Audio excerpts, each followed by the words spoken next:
the horse didn't jump the hurdle well, as they call it, the fence well. My head hit the ground first, and going at that speed wasn't good.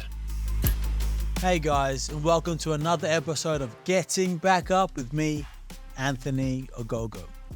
In a world full of hyperbole, there is no hyperbole when talking about this guy. Today's guest, the one and only Brian Toomey. Brian Toomey was a jockey that suffered a severe head injury when he came off his horse in Perth, Scotland. He was given a 3% chance of surviving. British Racing actually tweeted condolences for the death of Brian Toomey. His parents had already given away his organs, had already arranged a funeral because everybody thought he was going to die. Now, Brian is the miracle man because he survives. Not only did he survive, less than 700 days after the accident, he was back on a horse competing again. Listen to this story, listen to this young, brave man talk about the ups and downs, the twists, the turns that's happened to Brian and his life and where he's at now. I think you're going to love this one. It's very fascinating, very inspiring. You can learn a lot of lessons from Brian Toomey. So, without further ado, let's get stuck in.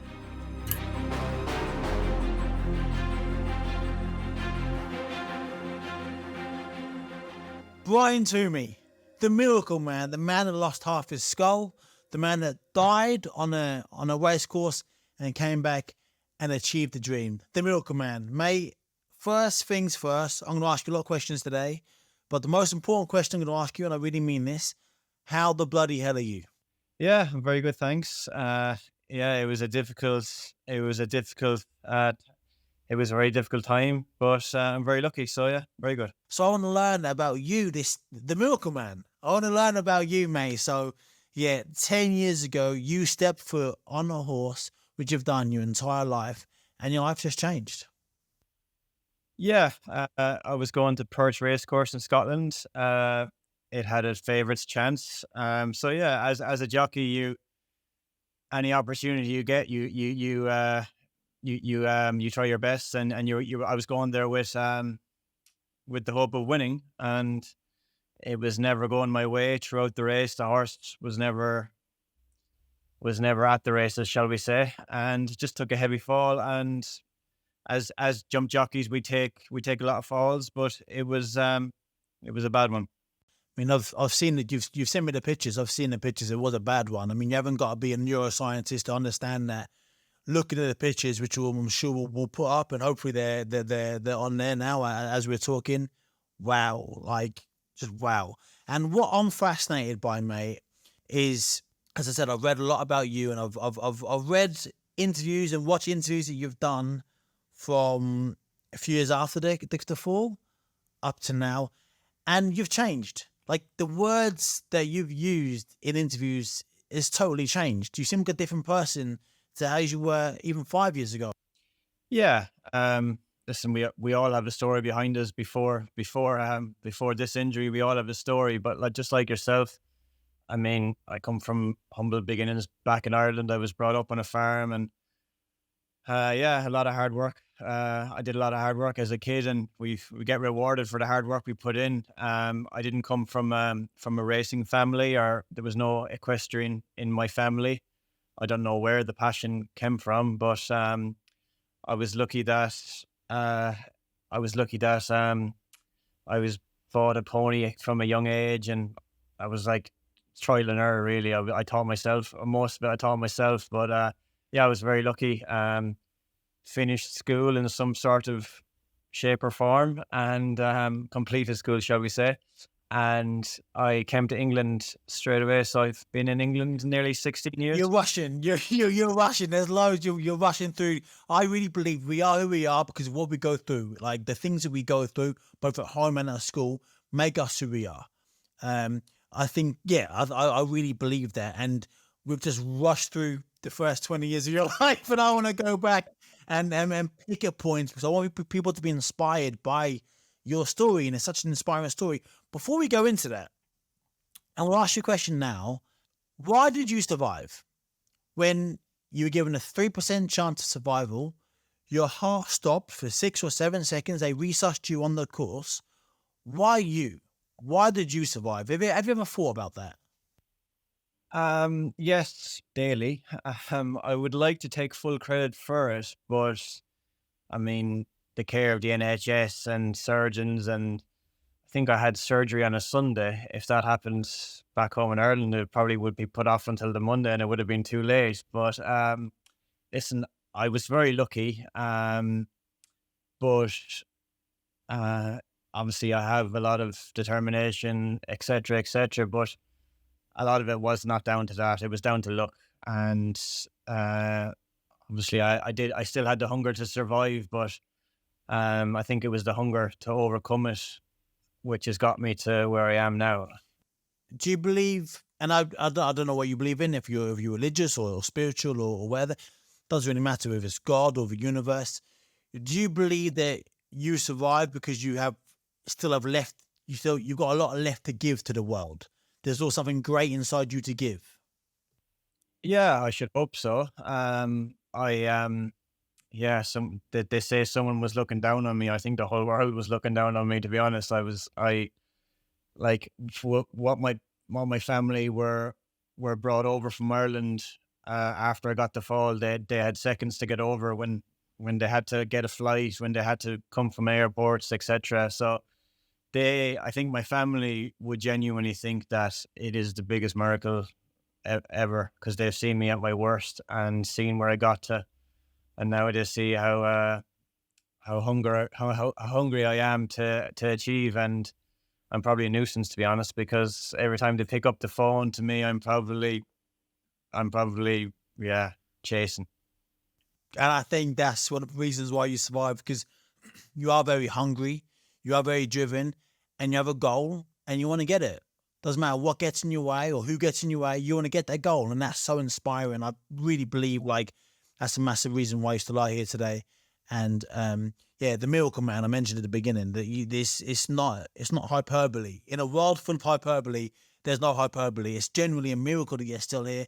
Not just still here, but talking so eloquent, looking so smart, and there's so much energy left to give the world. So with that being said, let's wind it back. So growing up on a dairy farm in Ireland, I mean, most people listening to this probably can't relate to that. I certainly can't. What is that like? Um, well, in terms of farms, it wasn't a big farm. We had a lot of cows, and probably over 100 cows maybe. So they had to be milked twice a day.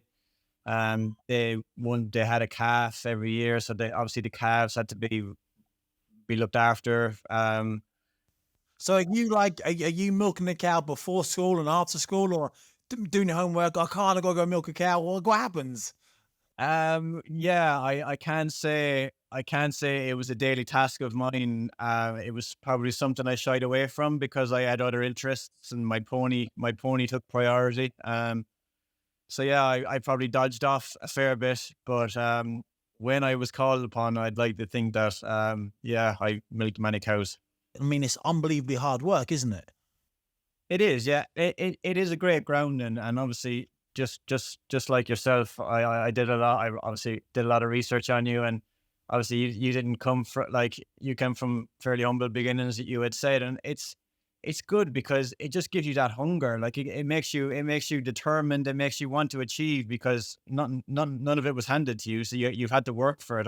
It's, and then I think, I don't know if you agree, it becomes very rewarding when you do get a bit of success. You just want more and more. I wouldn't have changed my upbringing, or I wouldn't change where I've come from. It's made me who I am, I think. 100%, I agree, mate. I mean, like you said, very humble beginnings, single parent, 5 kids. We didn't have a lot, but when you don't have a lot, and when you've got to work for what you get, well, just like you said, you hold on to it way tighter because you've earned that. That's yours.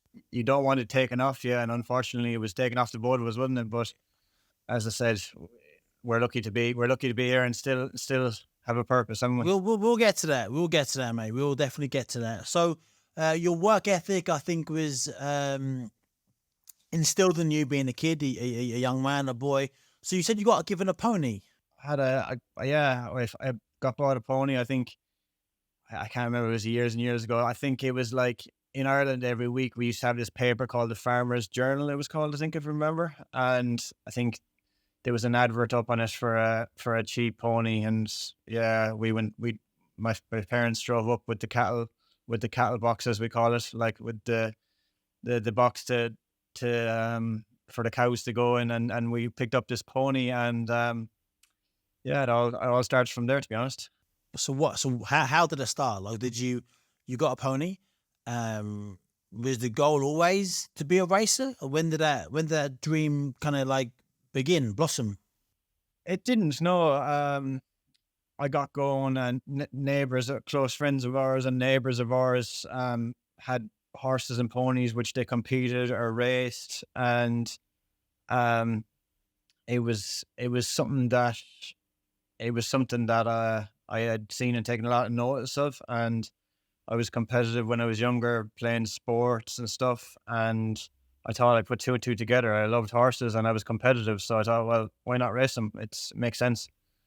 Um, but it was listen, it takes a lot of practice, a lot of experience, and it doesn't happen overnight. I was once I got a bit better at horse riding, I started competing ponies as a kid, and yeah, it came from there, to be honest. What is that journey like when one has a dream of racing horses one day and being on the telly and winning championships? Well, again, it's a lot of luck in it because you're on a horse. Do you make your own luck, or is luck thrust upon you? Because I've heard you talk, I said, over the years, and you sound very grateful now, where you haven't always sounded grateful in your interviews. Yeah, there was a time, obviously, after the injury I had, and when your career is taken off you, etc., you feel hard done by, and that was part of being a bit younger. That was part of my youth. Well, I was only young when it happened, 24.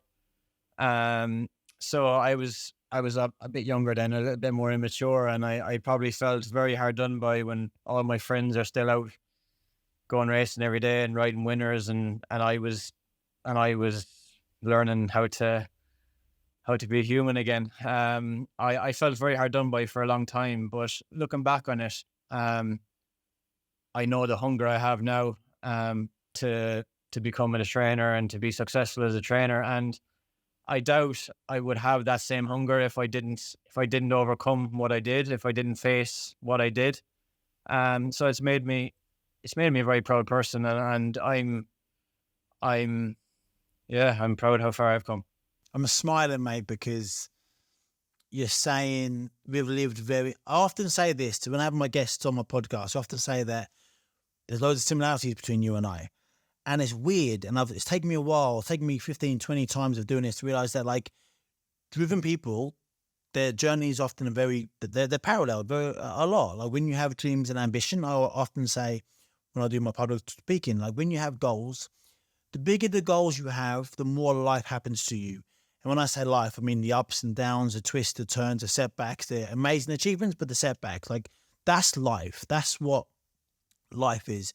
In my opinion, it's not necessarily like how long you live on the planet, it's about the things you go through whilst you're on this planet. That's what true life is. And you and I, as you said, very, very similar stories, very achieved great things, had our things ripped away from us as we're entering the prime of our lives. And I'm smiling because hearing you talk so humbly about your journey. Yeah, just like yourself again, you have to have a lot of self-belief, and I guess I don't know if I was born with that or did it just happen, but I think I was always the same in sports I played. Like, back home in Ireland, we play a sport called hurling. How do I describe it to most people over here? It's like hockey in the air, basically. And I loved it, and I did well as a kid for my home club, and I got to play with a Limerick team as a younger kid.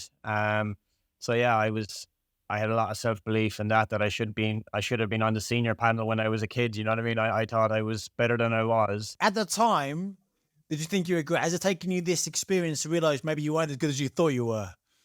I definitely wasn't as good as I thought I was, but I conned many trainers to put me on many panels, and I achieved as much as I could as a younger kid at that. But it's the same. It's the same as being a jockey. Like realistically, you're running your own business, and you're selling yourself. So you want owners to believe and trainers to believe that you're the best jockey there. Why would they choose anyone else to ride their horse when they could choose you? So yeah, self belief is a trait you need to have, I think, certainly. And it's just like yourself when you started off. You said when you went to your first boxing lesson, no one thought you would have achieved what you done, and but you obviously thought somewhere that you could. I did. Yeah, I often say that, like, no, I think in life, two things to be successful, and unmatchable work ethic. You got to put the hours in, 10,000 hour rule, and unwavering self belief. Because there'll be times in your life where it gets tough, and only belief, knowing that you're going to get through this tough time, or you're going to win that fight or win that race. They're the only things that get you through, and I think they work hand in hand. The harder you work, the more you believe in yourself. The more you believe in yourself, the harder you work. They kind of go hand in hand. Yeah, and as well, you get a lot of opinions, don't you? You get a lot of people doubting you, or you get a lot of opinions coming at you. Most of them you just gotta let go over your shoulders, because most of them are are unimportant. And I think all of them are. The only opinion really is yourself. Whatever you believe, what you believe will come true. And often when people, in my experience, when people tell you you can't do something, you can't do that, and they might be saying that because they want to protect you, or they might not think you're good enough. But when they say you can't do something, when you point the finger, you got three fingers pointing back at you.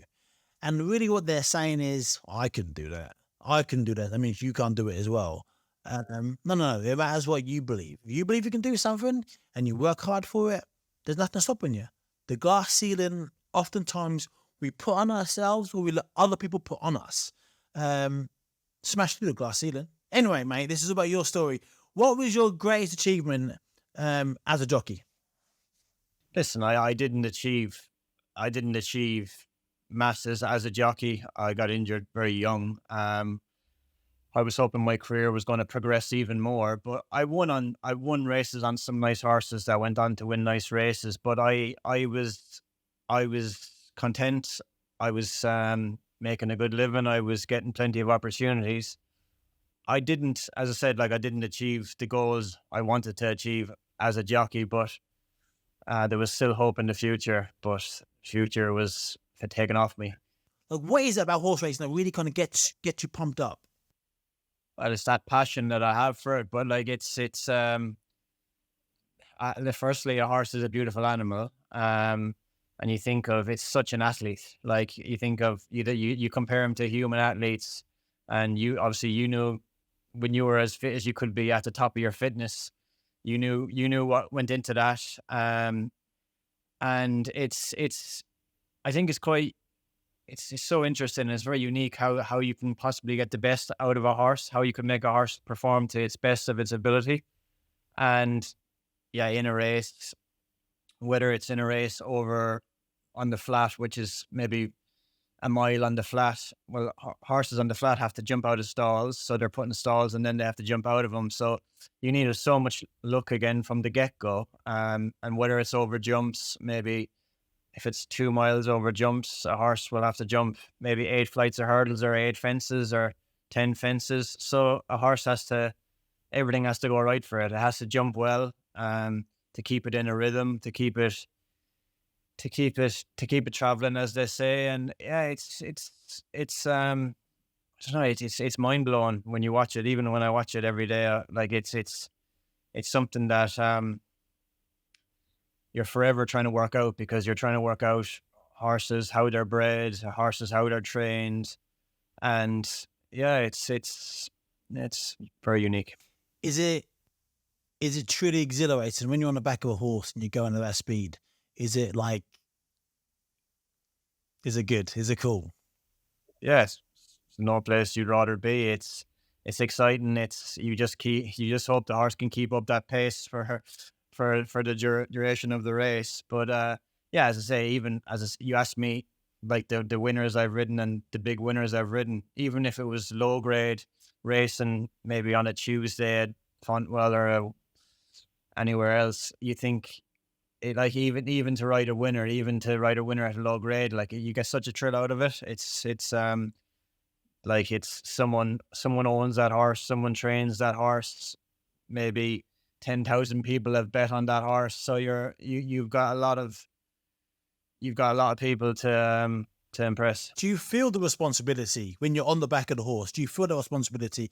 And is the pressure coming from the trainers, the people that have bet on the horse, or is it from your own intrinsic desire to win? Where is that responsibility coming from? Yeah, it's a mix of all them, but you got to handle the pressure. You got to handle all that pressure going into it. But yeah, listen, I've ridden favorites in the past that have never showed up. It's just how it goes. But yeah, you as a sportsman, you just got to deal with that. And I think you got to handle that as best you can. Of course you do, yeah, of course. Like pressure has stopped a lot of would-be champions from becoming a champion because they can't handle the pressure. In boxing, you got to stay relaxed. You got to stay calm. When you're relaxed, you can move faster. You can slip punches. You see the punches better because you're more relaxed. When you're tense and stiff, you get gassed quick because you're too stiff. You can't punch as fast. You don't punch as hard, which is weird. You'd think if you load a punch and you squeeze really hard, you'll punch harder. It's the opposite. It's the punches at speed. You got to be relaxed. When you're on the back of the horse, are you relaxed? Are you tense? Are you tight? What's your physical mind, your physical body doing, and your mindset? Where you at? The best thing you could do on the back of a horse, is to be relaxed, because they say if you're relaxed, then a horse will relax. And you can feel that underneath you. If you're more relaxed, then the horse feels under less pressure. The horse is yeah, he's as relaxed as he can be. But that again, that's experience, because as from a young age, you're thinking to yourself, oh, if I give the horse more rein, the horse might go faster, or the horse might run away in me, as they say. So you might have no control, but that's down to experience. But yeah, as I said, the more relaxed you are, the better you are. Growing up as a kid, both in life and in racing, who were your heroes? Who inspired you? Well, you always look at the best and the most famous, Sonia. And I mean, this was back in the day when growing up for me was back in the day before you'd Sky Sports, or before you could watch racing every day. You're on the Saturdays or on the big race meetings. It might have been on your normal TV channel. So I would have been tuned in from the word go. But as I said, when I was younger, and people around me that were successful, you'd look at them and you think, oh, how can I be that successful? And you'd try and learn as much as you could off them. I'd ask a lot of questions, probably annoyed a lot of people, but as I said, if I didn't ask them questions, I probably wouldn't be where I am. So I'm glad I did. Same as me, mate. Even now, I go on courses now. And I often before anywhere I go, I did a course recently, and before I was like, everyone, just so you know, I am that guy who asks annoying questions because I need to ask. Because if I don't, in my head, I need to ask. So like, I often make a joke of it now, but I am that guy to ask questions because I want to learn. I want to learn and I'll get better. And I'm not going to be embarrassed and not ask a question if I don't know. No matter how, they always say there's no silly questions, because if you don't know, you don't know. And you only learn by asking, I think. So another thing I've struggled with horse racing and car racing is some horses are better than other horses. Like some cars better than other cars. Just like, in my head, it's like being a boxer. If a boxer's a middleweight, boxing a lightweight, well, the middleweight's going to win because he's bigger, he's better, he's stronger. So I guess what I'm asking is, how is it fair? How is it made fair? And why is AP McCoy the best racer in history? Does he not just ride the best horse? How much credit does the horse get? Well, what makes a good racer is what I'm asking. Well, it's just like any sportsman, as you say. You explained, the harder you work, the better you do. Yeah, sometimes that's not always the case. Unfortunately, you have to have a lot of talent. You have to come across well as a person for people to like you and give you them opportunities, I guess. But as I said, you mentioned AP McCoy. Obviously, he was a very professional sportsman and was very hungry and was very like his determination was out of this world. Like he he's one of them kind of type of people. If he turned his hand to anything, he would have done well at. Maybe couldn't see him taking on you in the boxing ring, but he would have been He'd have had a go, wouldn't he? He'd have got stuck you in. know, he would have definitely had a go. But I like I said, with horses and jockeys, a lot, yeah. Listen, a lot of it's down to pedigree, like how you're bred.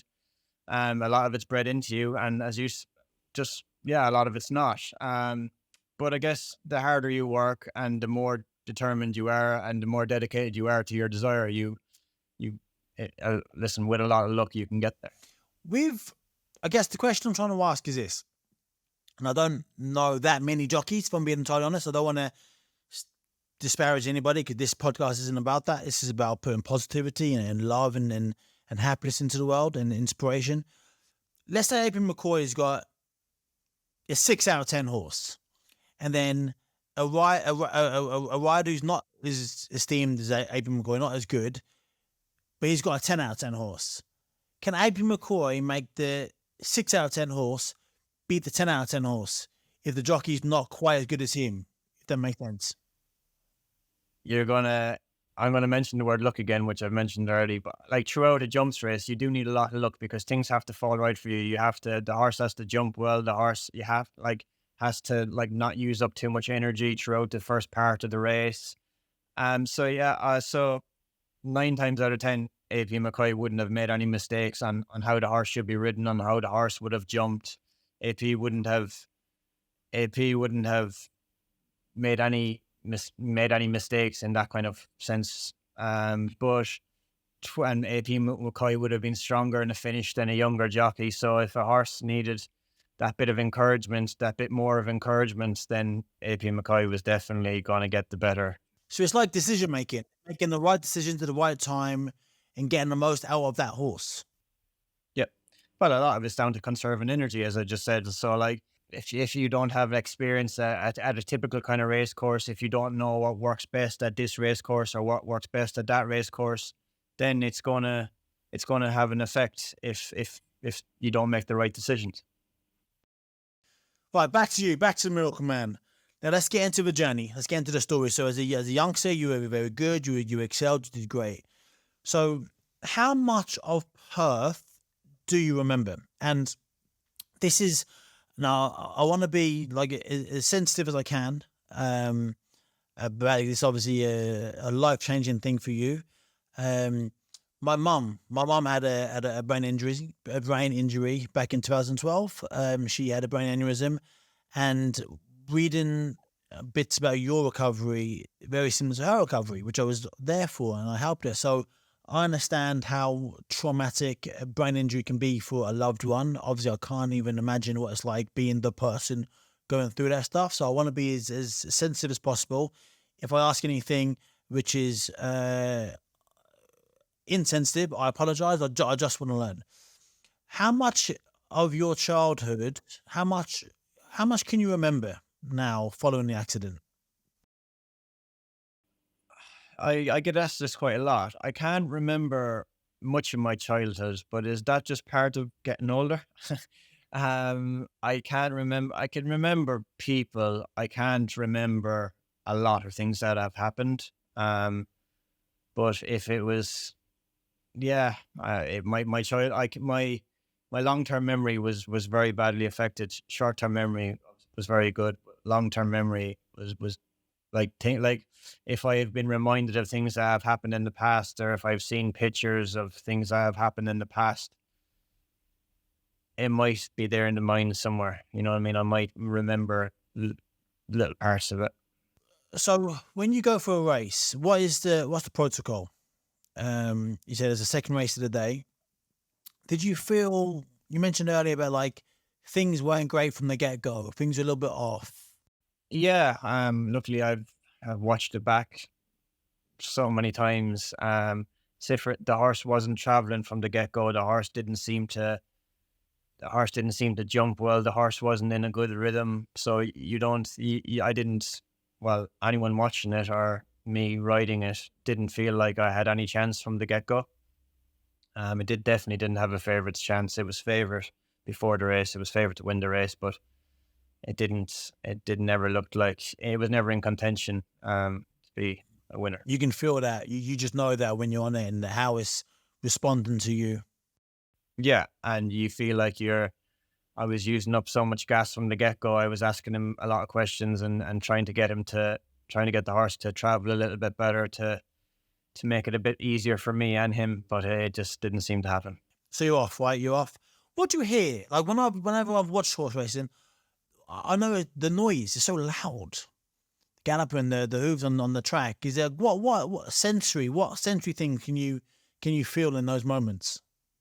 You hear the horse's airways around you. You hear the it depends on how soft or heavy the ground is, or quick the ground is. You'd hear the horse's hooves galloping.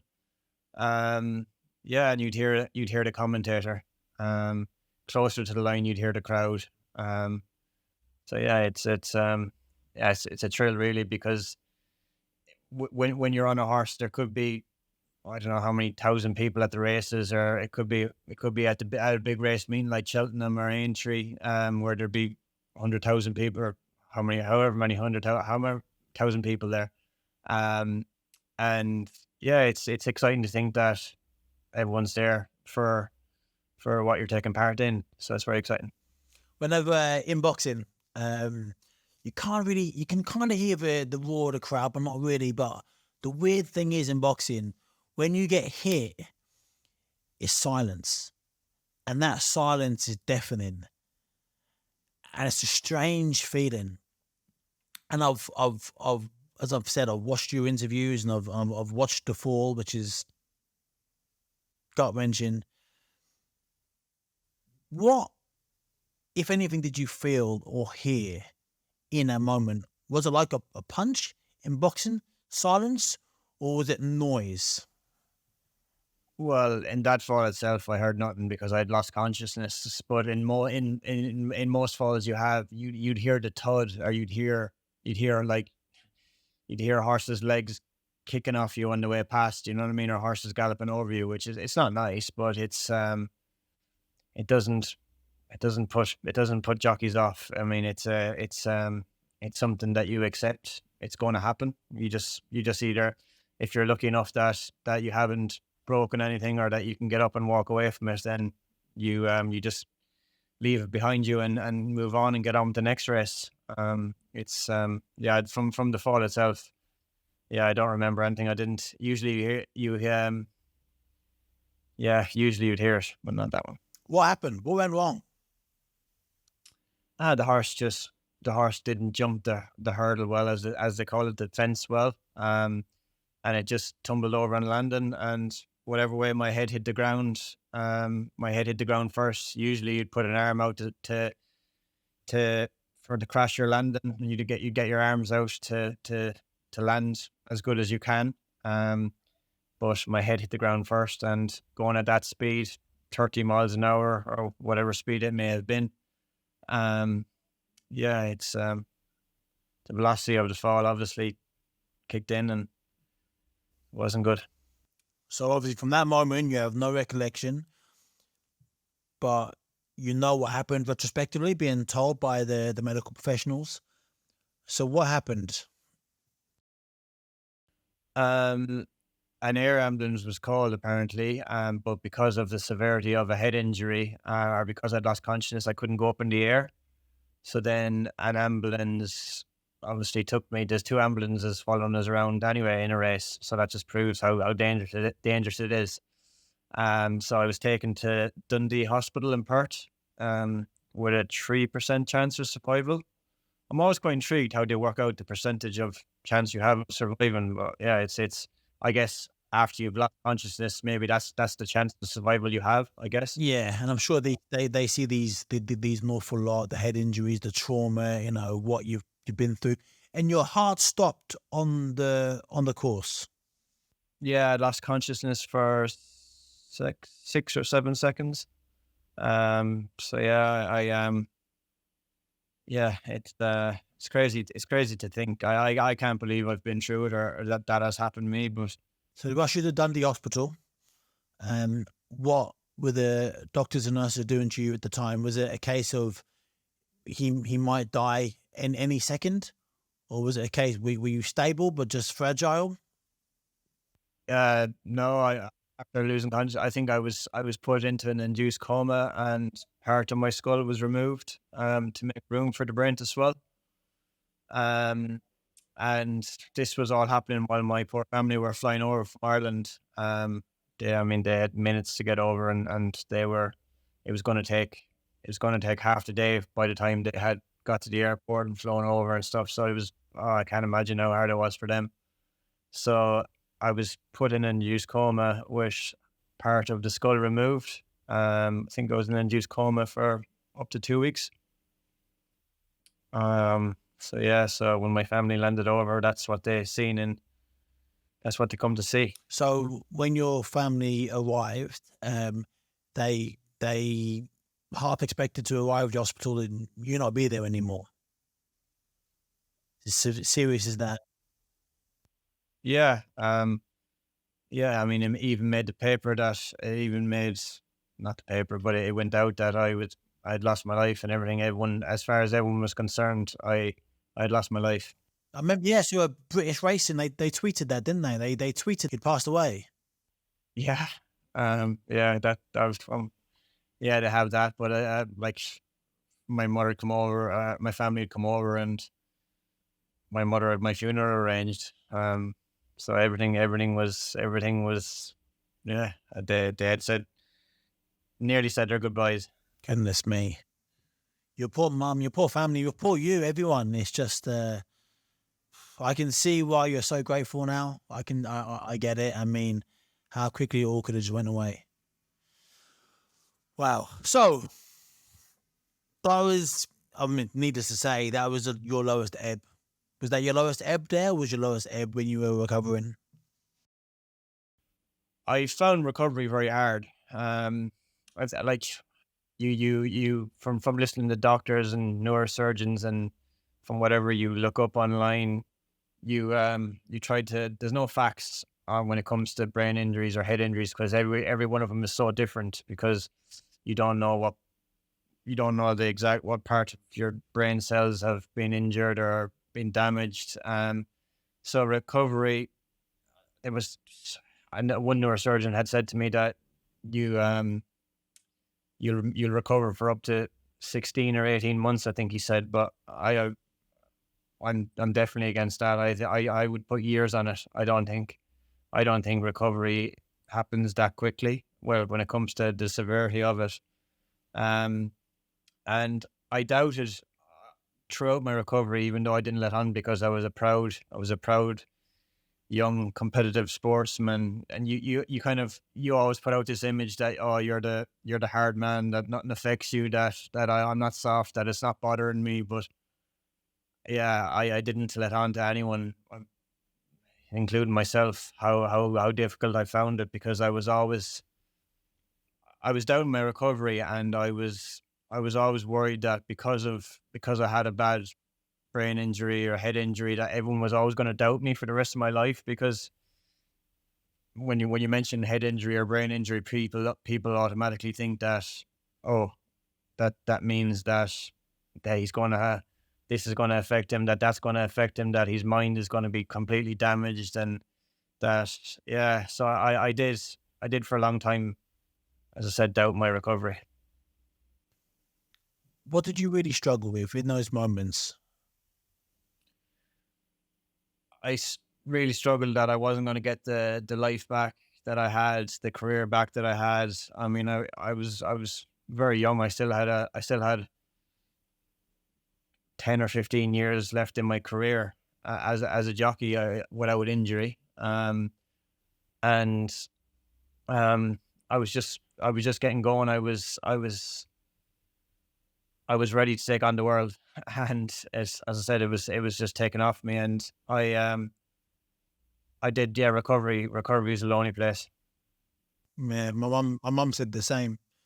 I remember when my mum was in hospital. It's a brain aneurysm. I walked in. I was then training for the Olympic Games. It's 5 weeks before the Olympic Games, and I went to go and see her, and I walked on the ward, and she was in an induced coma. And I looked around and I thought, everyone just looked so bad. Like everyone on the wards looked so. It was like they were all women, but taking gender aside, it was like something you think you'd see in like a World War I hospital. They all just looked so bad, and I thought, my mum shouldn't be here. She's not. I'm like that. So I can't even imagine. And she was early 50s at the time. I can't imagine a 24-year-old young man, professional athlete, in that situation. And as I said, like your poor family having to look at you like that. And I'll say it again, but to have you now in front of me talking so eloquently with such gratitude just shows that you really are the miracle man.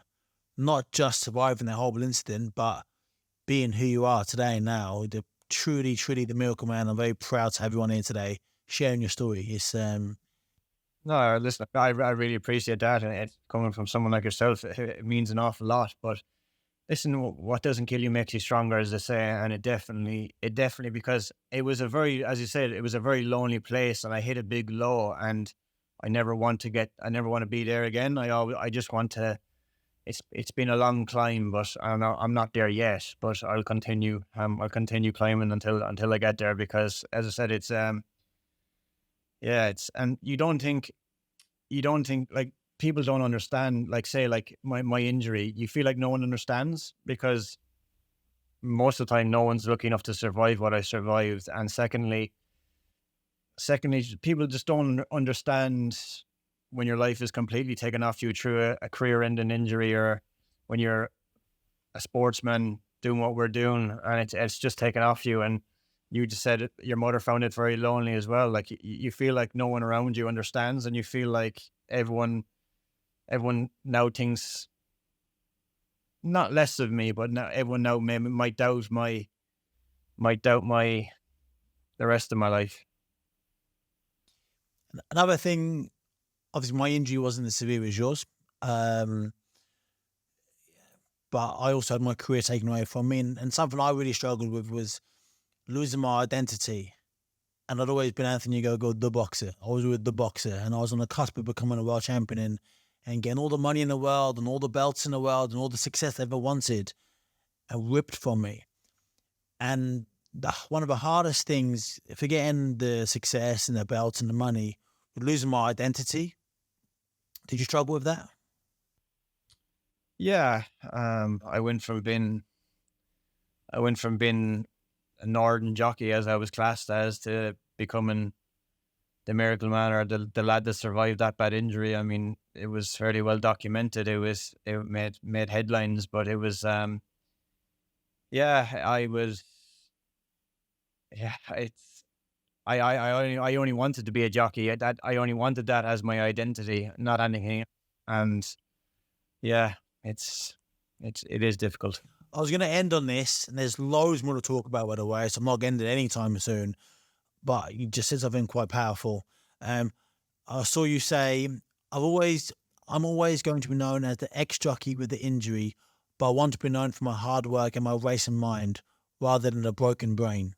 I think everyone listening to this already, and there's still more to go, can hear how much you love the sport, how passionate you are. Everyone watching this can see the cheeky little smile you keep doing whenever you're talking about something. It's like you still love it, and you're way more than the bloke with the broken brain. And weirdly, I mean this in the nicest way possible, you're way more than the miracle man. Although that's an amazing moniker to have, you're way more than that. You've got so much more to give, and we're going to talk about what you've got left to give a bit later. But I just hope you know how well you've done to come back from that lonely place to be here now, sharing your story to help other people. I think that's fantastic. So the recovery, 150 days in hospital. 57. 157 days, an extra week. I ain't taking a week off yet. 157 days in hospital. I mean, it sounds silly me saying, like, what was that like? But what was that like? I don't remember it. Oh, really? Okay, okay, interesting. So, okay, so moving to another question. So your family would come in and see you, I presume, often. What had they told you? Like when did you remember them? I presume when they came in at first, you had no idea who they were. I said it in an interview before. I don't. My sister was meant to get married a few months after my injury, and I feel really bad, but she actually put the wedding off until the year after because of my injury. So they had to cancel the wedding because of my injury. I mean, gonna Because ruin it for your sister, bloody hell, man. You yeah, I selfish know. bastard. I feel so bad, but they still got married anyway, so that's good. But so my family had to come over and back to when I was in hospital in Scotland, and then I moved to Middlesbrough after a few months. I moved down to Middlesbrough Hospital, but yeah, I don't remember anything of being in hospital. They had a list that people had to write on when they came and visit me, and it was I really appreciate everyone that was so kind and everyone that went to that effort to come to see me. Like, it honestly means an awful lot. And like the cards and the letters I was receiving of kindness of not even the racing community, but everyone. Like, no one likes to see something like that happen. Even bloody Sir Alex Ferguson even sent me a card, and the Queen Mother, God rest her, I got a card off the Queen Mother. It was to look back on what, like, how much people care when you go through something like that. It does mean a lot. It does make you think that, you know what, people actually, no one wants to see that happen to anyone, and it just gives you an extra bit of drive that, listen, they see you at your worst, so let's get back to your best, kind of thing. So as I said, I remember after I got out of hospital 157 days later, I had to go back for a lot of checkups. I still, when I came out of hospital, I still had staples in my head from where the plate was fitted. So the staples had to come out. I don't know how many months later. So I had to go back into hospital and get them staples removed, and then had to go back for scans and checkups. And yeah, I know hospitals very well. I'm very familiar with hospitals by now. So yeah. I heard you say before that your mum had arranged your funeral. Should also arrange. I'm smirking because it's you laughed when you said it. But should also arrange for your organs to be donated. And that's I mean, I don't think she put them on eBay, but it was they were, yeah, they were going to be given away. But as I say, if I couldn't do, if I didn't have use for them, then some other poor misfortune would have had use of them, I guess. And to be fair, getting a professional sportsman's organs, I mean, it's pretty good. Like you'd want them, don't you? I wasn't champion jockey, so they wouldn't have. I'm sure not everyone would have been crying out for him. But as I said, if they save someone else's life, then so be it. Um, what was what was the first thing you remember? I My sister got married the July after my injury happened on the 4th of July, Independence Day. So my sister got married the following July. So that was obviously a big thing back home with my family and stuff, and I had to go home to Ireland for that. I remember parts of my sister's wedding a year later. When you remember things from being a kid, like now, is it a nice feeling to remember stuff? Yeah. Well, all my friends that I grew up with and stuff that I'm still friendly with now. When I'm in their company or when we speak, different things might have come up about the past, and it might be like it might play on my mind then for a little bit, and I might try relive that moment, or I might try and remember parts of that. So it's been, yeah, it's been good still having my friends that I grew up with, because they do remind me as much as they can of things that have happened. Who supported you? You mentioned friends. Who in your family in these tough times? Who supported you? Who metaphorically and literally held your hand on this journey? Um, Listen, my family have been good, and I've good friends of mine, and listen, there's no one I could pinpoint. There's no one there's no one in general I could point out and say, oh, but so much people, and they all know who they are. And I'm just very grateful, and I really appreciate everyone that was showing their kindness to me. And because I was still a young lad and my family were in Ireland, so people probably, like my best friends and people probably looked out for me even more because they didn't want me to be on my own. They didn't want me to be alone. And When you were in hospital, I know you can't remember, but what was your mindset like? So at first, I guess it's a really difficult question because I know you can't remember this. It took a year before we kind of had some memory back, but can you recall, or your family or friends around you, can they help you recall what the targets were? For example, and I use my mum again as reference, it's only kind of similarity in my life. At first, it was like, my family, we're not particularly that religious, but we were doing the old, like, please God, let my mum survive.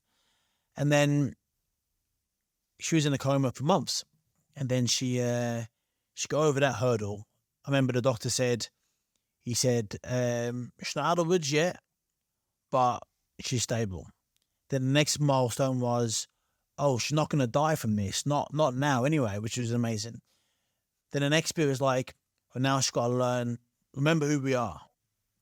The next one was she had to learn to write again and to walk again and talk again. And she really struggled with getting in and out of cars. This is months and months and months later.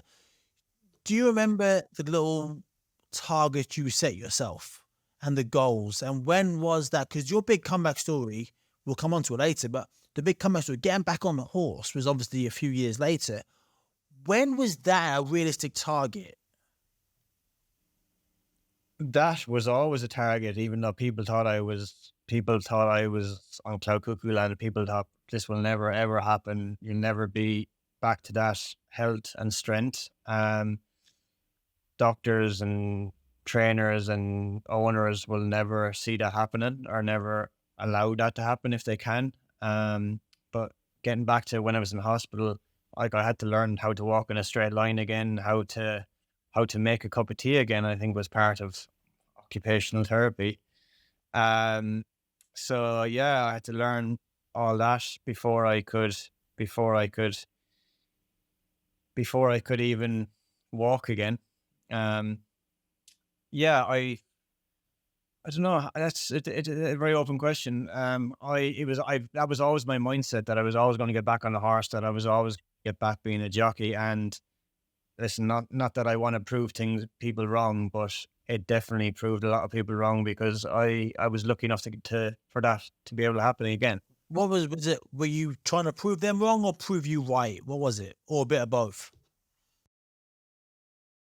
Part of an immature mind was probably a bit of both, but realistically, it was my goal. It was no one else's goal. I just wanted to achieve that goal, and the whole, like, people say nothing is impossible, and I do actually believe that. Like, I just think it did seem impossible, but as I said, I achieved it.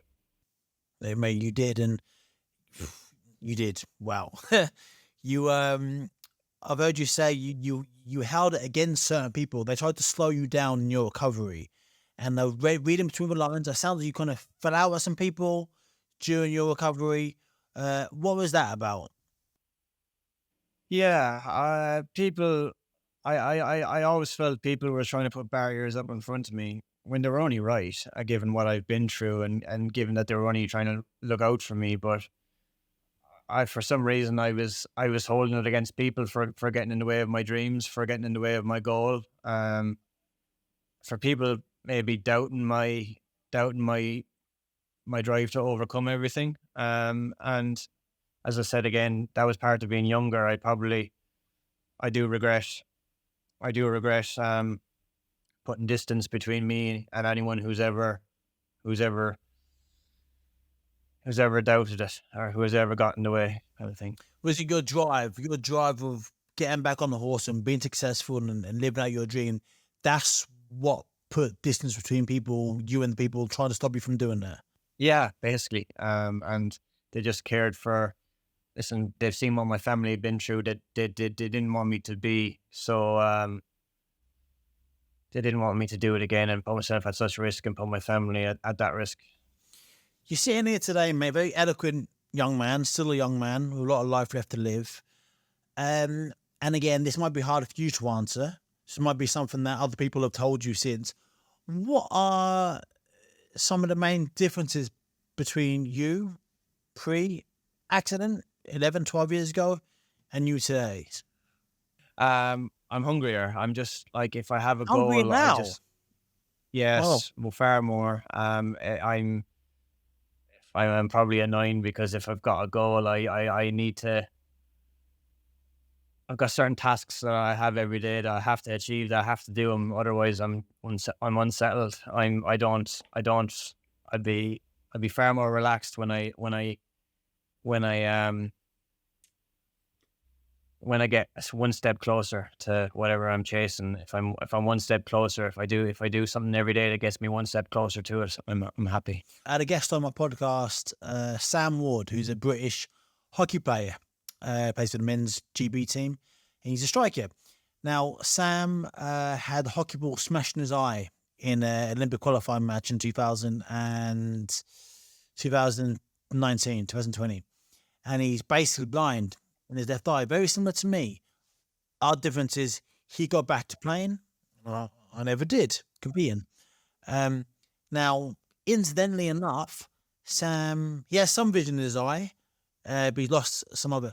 He's became a better hockey player since the injury, madly enough, but also a better person.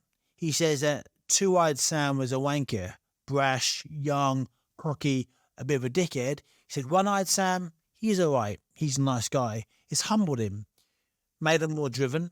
He's had to become a better athlete because he can't see as well. So he's faster, he's fitter, he's stronger, takes his nutrition more seriously. But as a person, he's way more humble. He's a nicer person. So it's really interesting how the worst things that happen to us can potentially be the best thing to happen to us. Would you, don't get me wrong, I'm sure you want to kind of take over the last 10 years, but the person you are today now, are you pleased? And what Sam would say, Sam says he'd give all his money in the bank away to have two eyes again, two working eyes. But the person he is now, he wouldn't change that for nothing. Do you feel, is there some similarities there? Yeah, I'm proud. I'm proud what I've overcome, and I'm proud of the person it's made me. I'd like to think I'm a decent person, and getting into business. I hope that people will hopefully see that I've got good traits. But yeah, I listen. It's life. Everyone hits lows in their life, and bad things happen to everyone. It's not just me. It's not just you. But when you've been hit with such a bad thing to happen in your life, and you've been at the bottom, you've been where it hurts, like you've been where no one understands, and to overcome that, and to kind of, for that to give you more strength, and for to put all that behind you, I think it's, yeah, you've you appreciate to be back where you, on the track to where you want to be, kind of thing. So yeah, I do agree with everyone that says that what doesn't kill you makes you stronger, and as I said, what doesn't makes you a better person. So let's talk about the big comeback. The big comeback. So from accident to getting back on the horse, the first time, not competing, but back on that horse. How long was it? And what was that journey like? I'd say I was well over a year and a half, probably, till I got back on a horse. It was difficult because obviously people around me were very worried and thought it was crazy, and didn't want to be around me when I was on a horse in case anything bad happened. They didn't want to witness my metal head hitting the ground again. So it was difficult because I felt like I always had to try convince people to let me do it. Or but as I said, it was my passion, and it was everything that it was all I wanted to do when I got up in the morning. It was my main priority. So it was a lot of fitness. When you're out of the game for long enough, you lose a lot of fitness. It's just like any sports. So I mean, you use muscles in your body for riding a horse that you'd never use in the gym, or that you'd never. It's like it's your body takes a long time to get back into that full strength again. So yeah, I went from being very weak to strengthening up as much as I could. So that takes a long time. But I always had that competitive edge that I didn't forget. I didn't forget the skills you need, or what went into it. It just took a long time for everything to fall back into place. Were you scared when you first got back on a horse? I don't think so. Obviously, in anything, it takes a long time for confidence. You have to have confidence doing everything. So I guess I can't remember really, but I guess it took a long time to build my confidence back up again and to get back into the swing of it. You go back on a horse, get back trading. When's the first race? Well, I couldn't reapply for my jockey's license for 2 years after the injury. For after a head or brain injury, you can't reapply for 2 years. So it took 2 years to reapply, and in that time I had to get loads of references off doctors and neurosurgeons and loads of tests and fitness tests and a lot of things like that. And finally, I convinced the British Horse Racing Authority to let me back on the race course again, to let me back being a jockey. And everyone was against my that decision for me to be allowed back, because they were too worried. But it was, I think, 738 days or something, I think, before I raced again. So yeah, it was a goal achieved. There's a really famous story, Muhammad Ali, my sporting hero, when he was unable to box for refusing to fight in the Vietnam War. The America took away his passport. He couldn't travel, took away his boxing license, couldn't really earn any money. He went from being one of the most richest athletes in the world to being skint, to being broke. So Joe Frazier, who became the next heavyweight champion, who they obviously had 3 fights, Ali and Frazier, 3 fights. They had 2 competitors. Titans went against each other 3 times. Joe Frazier gave Muhammad Ali money just to live because he was skint. Did you get much support from the horse, from the racing community during this time? Financially, like, how are you coping? How are you surviving? You're a professional athlete, but you can't compete. How are you making money? Who supported you? Did British racing do enough? Oh, loads. I mean, we've got professional riders insurance scheme. We got injured jockeys fund. Listen, people have been incredibly kind to me, and yeah, we're lucky that because professional riders insurance scheme, we still, obviously, if you're out of work, if you out of work through injury or through illness, we're lucky that we're on a wage, etc. So yeah, that was never a worry. That's there for us, and the kindness was incredible. That's amazing to hear. And anybody on the British Boxing Board of Control or in British boxing or in world boxing need to listen to this and do something about the support the boxers get, or the lack of support the boxers don't get, because we don't get anything. Nothing. Like, it's so bad. And as I said, we need to learn from British racing, because it's disgusting how poor the sport is from the British Boxing Board of Control. They take the British Boxing Board of Control take a percentage of each boxer's purse. If you're a journeyman or if you're Tyson Fury boxing for millions of pounds, they take a healthy percentage and offer no support to boxers when a boxer suffers an injury, especially a brain injury. So that's really good to hear that you've supported so well. Whatever grade of a jockey you are, that's there for you. And yeah, a little percentage of our riding fee, of our wage, goes into an insurance scheme. I'm surprised that's any different in boxing, in your industry. I mean, it's however length the injury is, or however bad it is, they're there for you. They're there for your family. It's incredible, and it's it's dead right. So 700 and how many days was it? 700. I don't get the days wrong. I don't get told off by you again. Get the days wrong.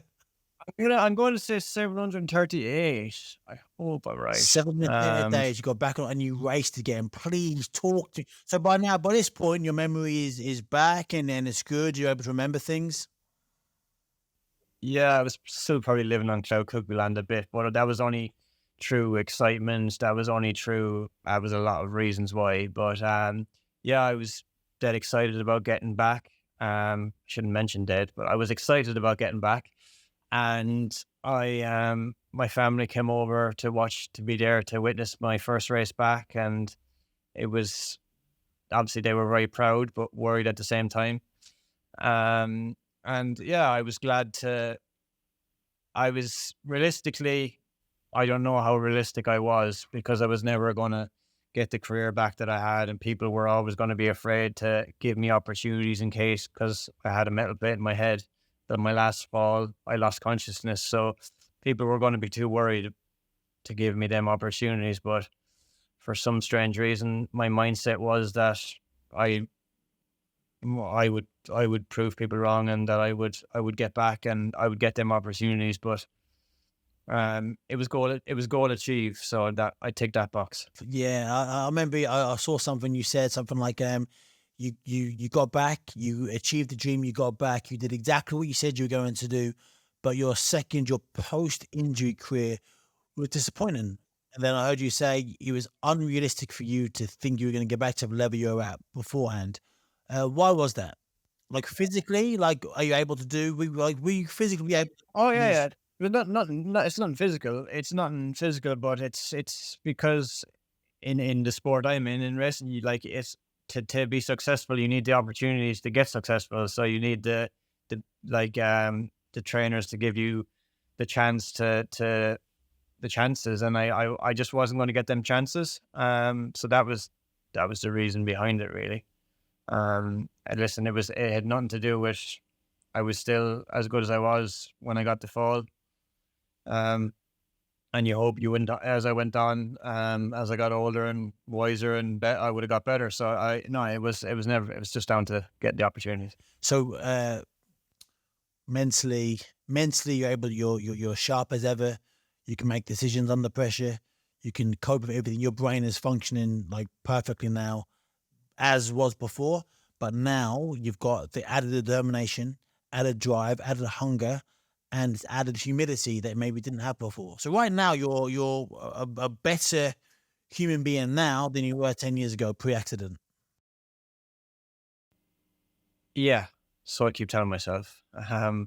Yeah, obviously, yeah, but that's part of growing up too, and becoming older and wiser. And obviously,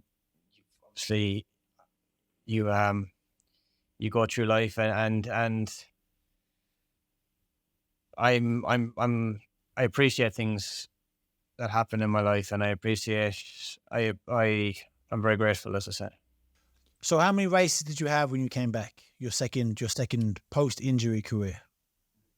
23 or 4.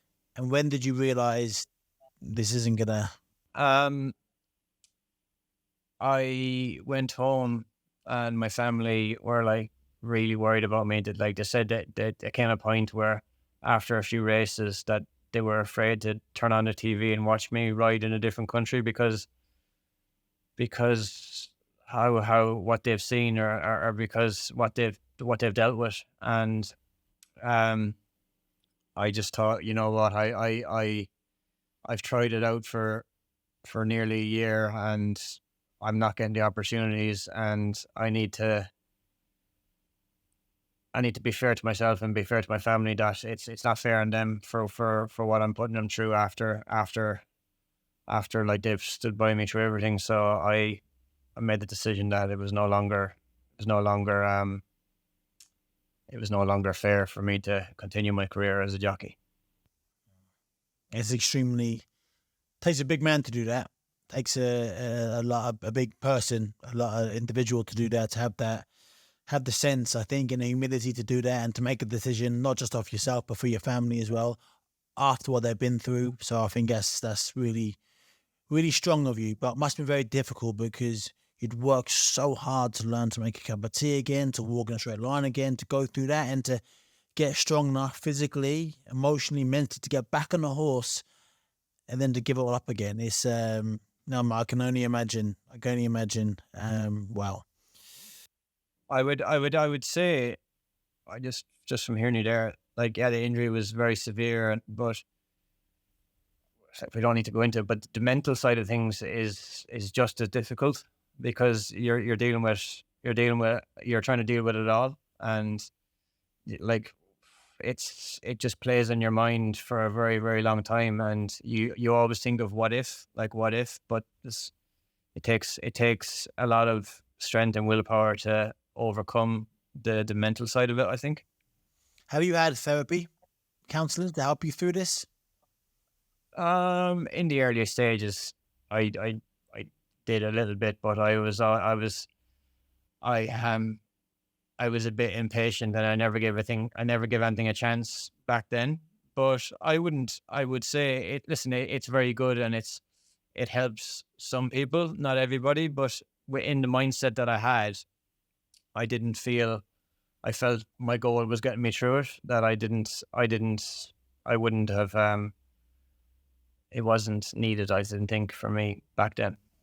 Is there something you might venture down in the future? Um, yeah, I would never rule it out, but I just think that different things, as I said, work for different people, and when I've got goals or aspirations, that's all I need, because that takes up all my energy and it takes up all my focus, and yeah, I don't think of anything else. That's incredibly inspiring hearing that. It really is. So, mate, so right now, we sit here today, right now. What's the new goal? What's the new dream? What's the new ambition? What's going to take you through where we are now to the next chapter? Because you're still a young man, you're 34 years old. Even if you had the horse racing career that you wanted to have, you're going to have a bigger second chapter, was always going to be longer than the racing career.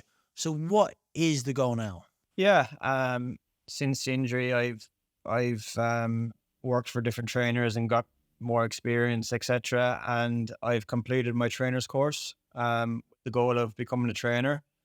Um, and yeah, soon to become a trainer, and hopefully I pick up the support, and I become successful.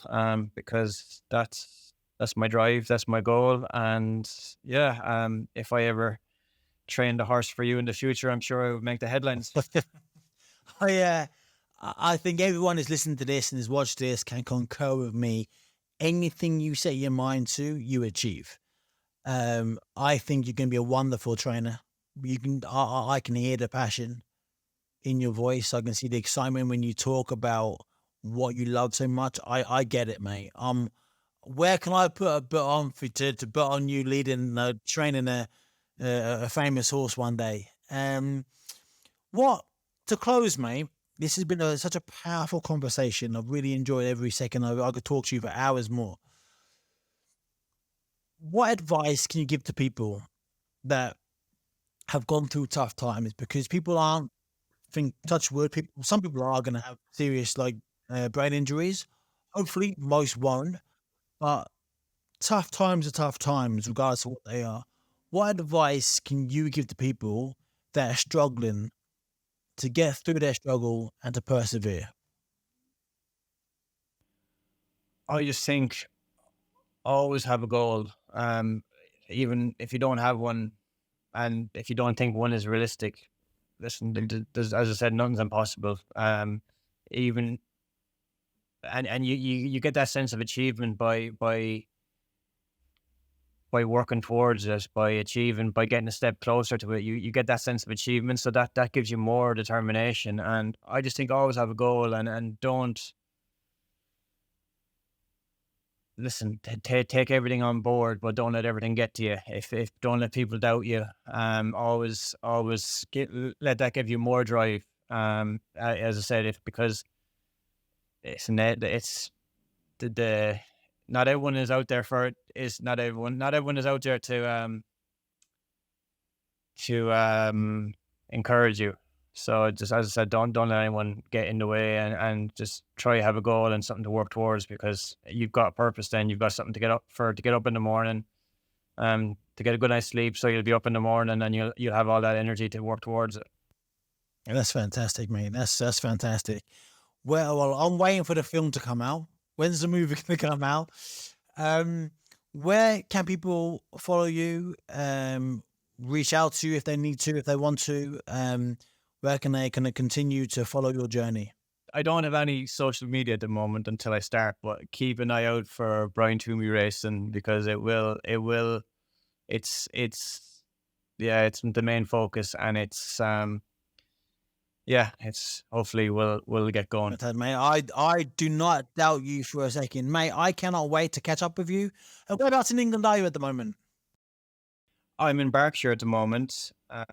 Hopefully we'll be in Buckinghamshire at some point soon. Fantastic. Fingers crossed, mate. I hope everything goes well for you. You are a man that deserves all the luck in the world. I know you've had a lot of luck already. Also had a lot of bad luck. I think you're going to be successful at anything you put your hand to, and you've obviously got so much passion in racing, and I cannot wait to see where you are in 5 years' time. Thanks very much, and I appreciate it. And listen, you're an inspiration to everyone as well. You've been through your fair share, and you've overcome it. So, as I said, hopefully we'll meet in the future. That means so much coming from the Miracle Man. Thank you so much, mate. Have a great day, and let's catch up soon.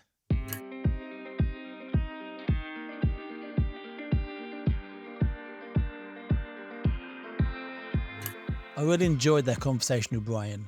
I really did. I remember when I recorded it with him, I had a great day that day. I felt like I'd kind of shed something that I've been kind of holding on to, listening to Brian's story, and I enjoyed it again. I listened to it last week to prep, to re-listen to it. It's fresh in my mind to do this, the intro and the outro. It's a great conversation with a young man. The reason why I like that podcast so much is because Brian hasn't always been where he is now in his life. I've listened to interviews and read articles of Brian when I was researching him, and he sounded really bitter. Granted, this was earlier in his recovery. He wasn't quite where he was at that point when I spoke to him recently. So when I spoke to Brian, I was unsure how the conversation was going to go, because, as I mentioned, he wasn't where he was at when I met him, when I spoke to him. So I'm really proud of him, actually. Really proud of him for coming so far on his journey, and for doing so much, and for getting where he is at now. He's now a qualified trainer. He's now training the best young horses in the country. As I've said, I don't know a great deal about horse racing, but I know about people, and that is one strong, determined man. He did an article once. He said this, I'm going to read it out. He said, "I'm always going to be known as the ex-jockey with the injury, but I want to be known for my hard work and racing mind rather than my broken brain." Brian, listen, mate, I think everyone who listened to that podcast, listened to that conversation between you and I, they heard your passion for the game, for the industry. I certainly heard that you left the sport, like myself actually, in boxing. You left with your dreams unfulfilled, and yet you still want to achieve those dreams, or hit the heady heights that maybe your talents deserved, and you couldn't get there. I don't doubt it for a second, mate. I think you're going to go and have an amazing career as a trainer, as a coach, and the world's the oyster for yourself. You maintain that. I loved how he said when he's got a goal, when he's got a drive, that's all he really needs. We're all going to go through tough times in life. Maybe we might not all get punched in the eye and end up basically blind in one eye, or you're not going to fall off a horse like Brian and end up with serious brain injury. But you're going to go through your stuff. You're going to get knocked down.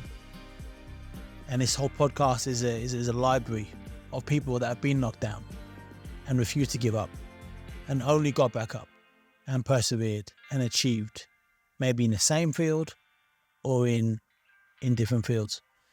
So please take Brian's inspiration on with you in whatever you're doing. Understand that when life gets tough And when you do find yourself on the seat of your pants looking up, you can always get back up. That's the only option. Always get back up and push on and get up with renewed enthusiasm and drive and determination to be successful in whatever success is. And that's the great thing about success. Like my success and your success may be very different.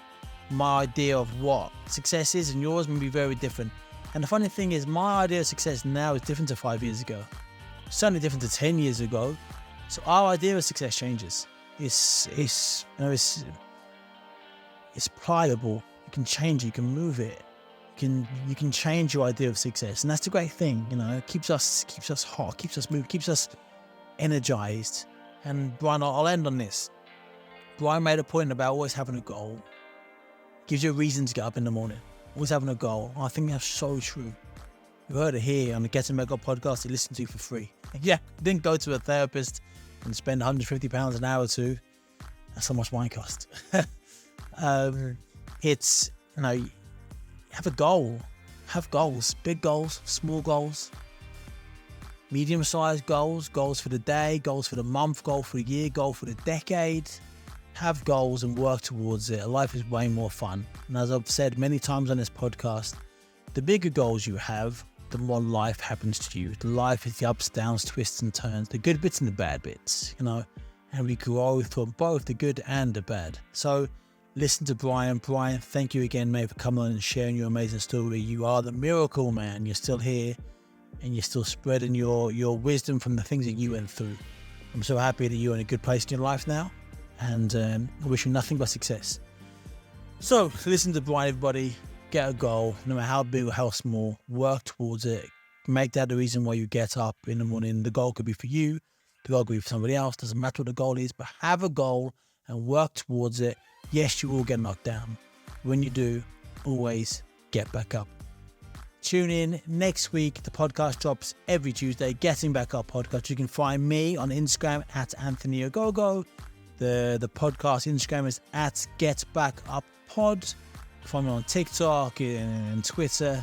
And reach out to us. Drop us. Who do you want to hear from? Who do you want on this podcast? Who are you inspired by? Who do you want to learn more from?